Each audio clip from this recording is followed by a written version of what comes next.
Jadi nanti ada beberapa hal yang disampaikan, apa perlunya perangkat pembelajaran.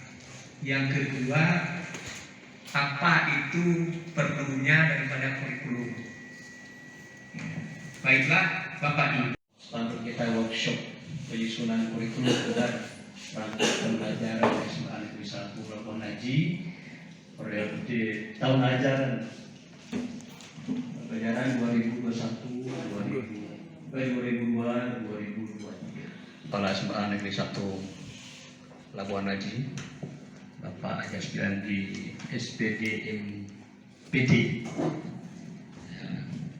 Kemudian Bapak pengawas SMA Negeri 1 Labuan Haji yang terhormat Bapak.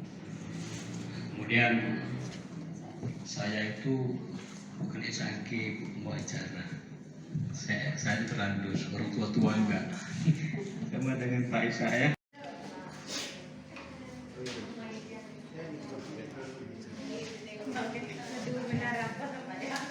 Salam, mari sama-sama kita sampaikan kepada kepada Nabi besar Muhammad SAW yang telah membawa umat dari alam jahiliyah ke alam ilmiah yang bagaimana kita rasakan bahasanya. Bapak Komite SMA Negeri 1 Labuan Haji yang saya hormati, Bapak Kepala Sekolah SMA Negeri 1 Labuan Haji, Bapak dan Ibu Wakil Kepala Sekolah SMA Negeri 1 Labuan Haji, serta seluruh Dewan Guru yang ada di SMA Negeri 1 Labuan Haji. Kurikulum setiap tahun itu harus di-workshopkan, disusun oleh tim sekolah. Setelah tersusun, kemudian ditandatangani oleh kepala sekolah dan mengetahui pengurus komite sekolah. Di situ hanya mengetahui kami saja sebagai pengawas. Ibu dan Bapak, setiap tahun kurikulum itu berubah, tidak stabil, terus berubah. Contohnya pada tahun ini kurikulum merdeka, ada merdeka berbagi, merdeka belajar dan sebagainya. Pada tahun ini SMA Negeri 1 Labuan Haji sudah ditetapkan oleh kepala sekolah dan diusulkan ke kementerian untuk kurikulum bermerdeka mandiri. Ya, berarti Bapak dan Ibu siap dengan ADN-nya. Karena kalau kita masih kurikulum merdeka mandiri, masih bisa kita pakai kurikulum 2013. Di kurikulum 2013, maka kita merujuk kepada Permendikbud nomor 22 tahun 2016. Ya, Bapak dan Ibu guru, pada kurikulum 2013 di halaman kelima itu sudah disusun apa perangkat-perangkat yang harus siap pada guru. Itu pada halaman 6 dan halaman 5. Sehingga saya sudah menyusun apa yang harus ada di dokumen 1 dan di dokumen 2. Di dokumen 2 ada pada Ibu dan Bapak guru. yaitu pada dokumen 2 ada buku 1, buku 2, dan buku 1, 2, 3, dan 4. Ya, pada buku 1, apa yang harus ada pada buku 1, maka Bapak dan Ibu guru harus merujuk kepada Permendikbud nomor 16 tahun 2022. Ya. Kemudian dengan kurikulum yang ada yang sudah tersusun setelah ditandatangani oleh komite sekolah, maka dibawa ke Capdim. Di sana disahkan oleh mereka. Ya, maka setiap tahun demikian caranya sehingga kurikulum kita berjalan dan sekolah kita lancar. Sekolah yang tidak sesuai dengan Permendikbud nomor 58 tahun 2014 itu menyatakan bahwa sekolah yang tidak menyusun kurikulum sekolah, maka sekolah itu ditutup. Itu ancamannya, ditutup. Berarti sekolah kita tidak ada kalau tidak ada kurikulum itu. Maka dokumen 1 harus disahkan setiap tahun. Berikutnya pada kurikulum, pada dokumen 1 Bapak dan Ibu, atau pada dokumen 2 ada buku 1. Apa-apa yang harus ada di buku 1, apa-apa saja yang harus ada di buku 2, apa-apa saja yang ada di buku 3, dan apa-apa saja yang ada di buku 4. Di buku 4 contohnya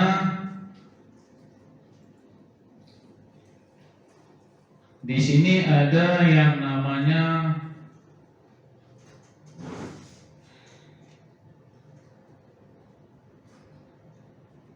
ada evaluasi diri guru. Saya yakin dan percaya kepada Ibu dan Bapak guru yang ada di sini sudah siap dengan evaluasi diri sendiri. Saya tidak mengerti tentang bagaimana menyusun RPP. Ajukan, masukkan di situ, maka kepala sekolah membaca. Ternyata guru-guru saya tidak mengerti bagaimana menyusun RPP.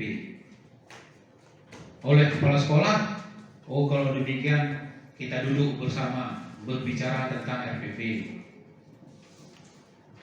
Saya ternyata tidak mampu misalnya, itu misal. Pada pengawas, ternyata pengawas juga tidak bisa, tidak mampu karena tidak pernah ikut pelatihan misalnya, maka harus ada tim pembinaan, harus ada pelatihan, dibuat jadwal di sini. Inilah yang masuk ke dalam RKS. Ya, kalau misalnya evaluasi diri guru ternyata tidak terisi, maka kepala sekolah tidak mengerti sejauh mana yang harus dibina guru ini. Ya, ini itu pada dokumen 2. Karena dokumen 2 menjadi patokan untuk dokumen 1, maka guru-guru diperiksa dokumen 2 yaitu ADM-nya. Ya, ADM guru. Contoh, di sini saya pernah membina dulu tentang kalender pendidikan yang berbentuk aplikasi, sehingga ibu dan bapak tidak susah membuatnya, mudah dengan aplikasi. Nah, yang merah-merah semua, yang hijau-hijau dan sebagainya. Ada kalender pendidikan. Kalender pendidikan ada 3. Yang pertama, kalender pendidikan yang dibuat oleh provinsi. Yang menandatangani adalah Pak Kepala Dinas Pendidikan. Kemudian dikirim ke sekolah. Sekolah membuat kalender pendidikan. Ada namanya kalender pendidikan sekolah. Begitu sampai ke guru, dibuat kalender pendidikan guru, yaitu kalender pendidikan pribadi. Apa bedanya ketiga-tiganya? Kalender pendidikan provinsi hanya menentukan kapan libur dan kapan naik kelas. Sekolah membuat kalender pendidikan dan adanya ujian tengah semester. Guru membuat kalender pendidikan PH, penilaian harian 1 dan seterusnya. Itu bedanya antara kalender pendidikan yang ada di guru, di sekolah, dan yang ada di provinsi. Kemudian setelah tersusun itu semuanya dan ada evaluasi diri guru, maka sekolah sudah bisa melihat bagaimana membuat RKAS, rencana kegiatan anggaran sekolah. Ya, misalnya untuk kurikulum, alhamdulillah merdeka saya, tidak perlu pembinaan karena tidak ada masalah. Tapi kalau dikatakan Pak tidak mengerti bagaimana membuat evaluasi diri guru, maka duduk saya bersama Bapak dan Ibu membuat evaluasi diri guru. Terus yang kedua, oleh wakil kepala sekolah, Pak, kami ditanya oleh kawan-kawan bagaimana mau nyusun RPP. Mampu silakan, tidak mampu kembalikan kepada pengawas. Ternyata misalnya seperti saya pengawas tidak mengerti, maka saya juga tolak. Pak, saya tidak mampu di sini karena saya tidak pernah ikut pelatihan tentang itu. Maka kita mencari orang dari luar bagaimana menyusun RPP. Setelah saya memeriksa ADM Bapak dan Ibu guru tadi, ternyata saya dulu di sini pernah duduk bersama Bapak dan Ibu berbicara bagaimana membuat kalender pendidikan pribadi. Ini sia-sia bagi saya, karena tidak nampak di kalender itu, tidak ada di ADM Bapak dan Ibu. Ya, saya yang di sini yang hutang saya bersama Ibu dan Bapak analisis hasil ujian harian.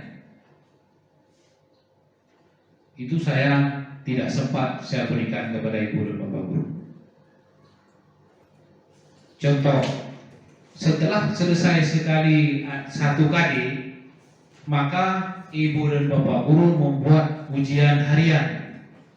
Kalau dulu namanya PH, penilaian harian. Setelah dibuat ujian, diperiksa dan dianalisis. Contoh, pada ujian harian ada 5 soal. Dianalisis, soal nomor 1 ternyata ditolak. Bukan kita yang membuat. Kalau kita sebagai guru menyatakan bahwa itu baik, itu kita sebagai guru bisa, tapi siswa belum tentu. Kalau soal itu ditolak, sangat sukar, maka ditolak. Ternyata soal itu sangat mudah, juga ditolak. Ya, sukar ditolak, mudah ditolak. Tapi yang mana juga ada yang susah, ada yang mudah. Itu yang diterima. Untuk apa analisis itu? Analisis untuk mengambil soal-soal itu menjadi soal ujian semester.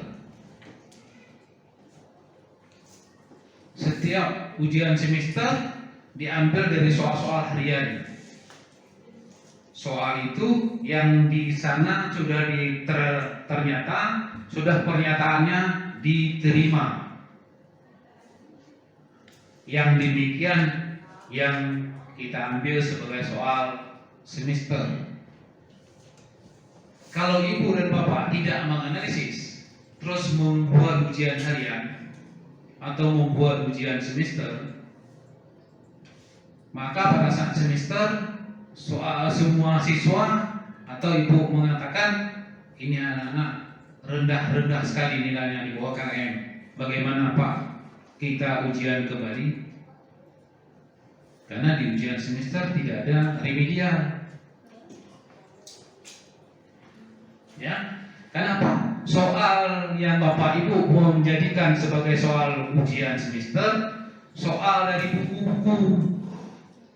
Soal dari buku-buku yang mungkin soal-soal buku-buku yang bagus, Ibu ambil menjadi soal. Maka pada saat ujian mereka tidak bisa menjawab. Ini setiap punya tim akreditasi sekolah itu ditanya, ada analisis hasil ujian harian? Ada, diminta, mana buktinya? Tunjukkan buktinya. Kalau ibu dan bapak melakukan secara manual analisis hasil ujian harian, itu satu kelas sekali ujian baru selesai 1 bulan. Tetapi dengan aplikasi cukup 15 menit selesai. Duduk kita berdua, ada kawan, tolong baca sementara ini. Apa jawabannya? Oh ini. Atau nilainya, berapa skornya? 20, 30 dan seterusnya. Kita masukkan semuanya, maka keluar sendiri. Soal diterima, soal ditolak, soal sebaiknya diperbaiki. Demikian. Ya, saya yakin dan percaya kepada ibu dan bapak guru untuk analisis ujian harian bapak dan ibu sudah mengerti karena ada di internet. Ketik saja Excel manual analisis hasil ujian harian Excel manual langsung keluar. Ya, itu pada kurikulum kita. Dan saya yakin di sini semua guru sudah melakukannya, walaupun tidak begitu sempurna. Ya. Kemudian mengenai hal yang lain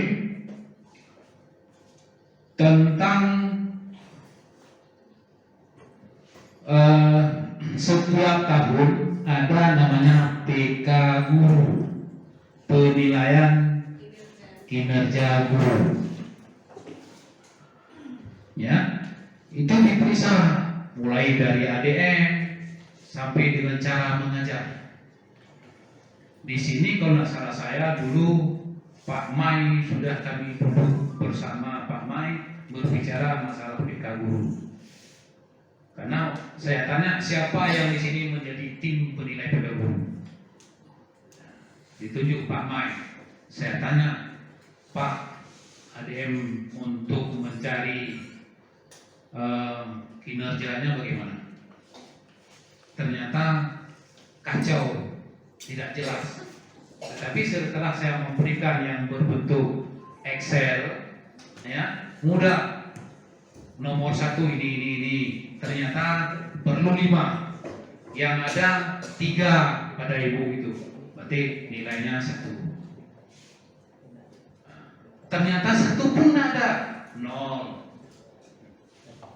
Dari 5 ada 4. 2. Karena nilai 0, 1 dan 2.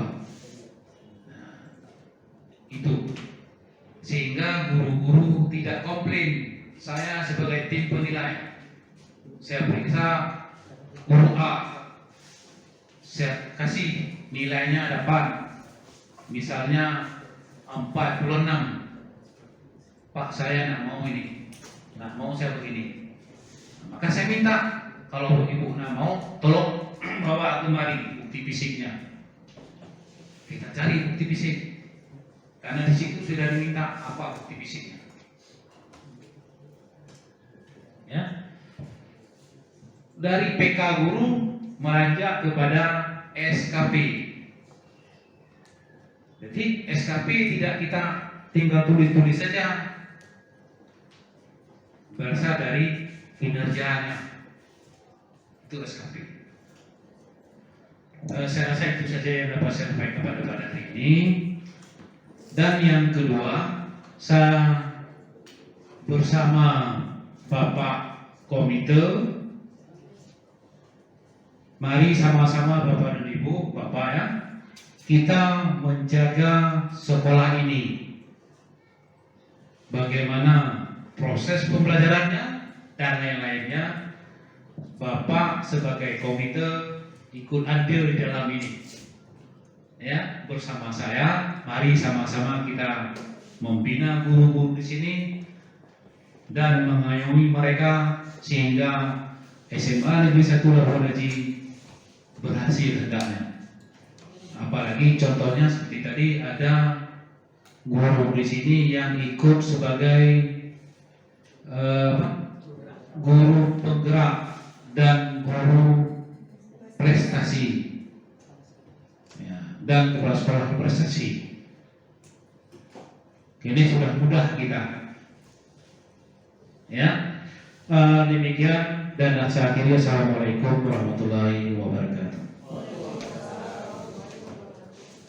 Sebelum ditutup oleh Ibu Uma, ya, jadi ini yang keluar adalah tahun 2021, sedangkan 2022 ya itu belum keluar.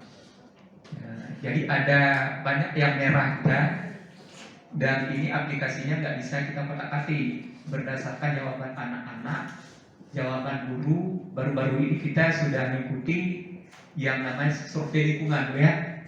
Kalau pada anak-anak itu namanya AN, dulu namanya apa Pak? IDS, ya. Ya, jadi berubah nama. Jadi ini adalah rapor mutu kita itu pada tahun 2021. Jadi kita lihat banyak yang merah-merahnya. Yang merah-merah ini nanti kita bandingkan dengan hasil yang keluar pada AN atau survei lingkungan yang 2022. Apakah yang merah ini berubah nama menjadi warna hijau atau warna kuning, atau malah merahnya itu tambah pekat lagi. Jadi ini hasilnya. Ya, jadi oleh karena itu ini, dan ini harus kita sampaikan kepada guru-guru, termasuk nanti harus kita sampaikan kepada komite sekolah, Pak, kepada orang tua. Ya, cuman pada kali ini agak beda, komite nggak ada. Dulu ada komite, jadi ini termasuk ada beberapa masyarakat, kemudian ada tentik, ya. Pada kali ini hanya diisi oleh guru dan siswa saja. Nah, jadi ini adalah hasil tahun 2021. Dari beberapa pengisian ini ternyata ya, yang merahnya itu bukan karena nilainya disengaja, tapi karena ada beberapa istilah yang tidak tahu, baik itu oleh guru, oleh komite, kemudian oleh tendik dan oleh siswa. Terutama kata-kata ada namanya perundungan, jadi nggak tahu. Kemudian ada kata-kata siswa yang berkebutuhan khusus itu apa namanya? Ya, disabilitas. Ya, jadi tidak tahu, maka dibuat itu ininya. Ya, jadi oleh karena itu ada beberapa hal. Maka yang AN kemarin sebelum siswa itu mengisi, kami jelaskan istilah-istilah yang kadang-kadang tidak dipahami, ya akhirnya terjawab sendiri oleh siswa itu. Ya, jadi inilah hasil kita itu 2021. Jadi ada warna itu merah, kemudian ada kuning, ada hijau. Ya, jadi Ya, yang merah berarti kita itu 100% tidak terpenuhi. Yang kuning 50%, yang hijau berarti itu di atas 80%. Ya, ya aman. Yang aneh bukan apa-apa nanti, yang hijau menjadi merah, ini yang kita takutkan. Jadi terbalik ini. Jadi selain itu kepada anak-anak sudah kita jelaskan, bukan anak-anak saja yang mendapatkan nilai rapor, tapi guru pun ada nilai rapor, 3 nilai rapor guru. Yang pertama ada namanya PK guru, dan insya Allah nanti tim supervisor sudah kita kasih aplikasinya. Cuma tim supervisor mengangkat tangan karena kami selesaikan dulu yang SKP yang 2021 ini. Kemudian kita ini kan lagi supaya diselesaikan, tunggu dulu Pak, karena kami selesaikan dulu perangkat pembelajaran. Jadi mungkin siap perangkat pembelajaran ini itu akan dilanjutkan dengan PK guru. Dari PK inilah nanti kita seperti yang saya sarankan nanti keluar yang namanya SKP, kemudian baru bisa kita keluarkan yang namanya PAK tahunan. Ya, jadi ini, sedangkan PAK itu yang 4B ke atas, itu PAK-nya itu adalah misalnya sudah tidak naik tahun 15 tahun, berarti PAK-nya 1. Ya, ini ada perubahan ini Pak. Sedangkan PAK guru yang di bawah 4D itu per tahun.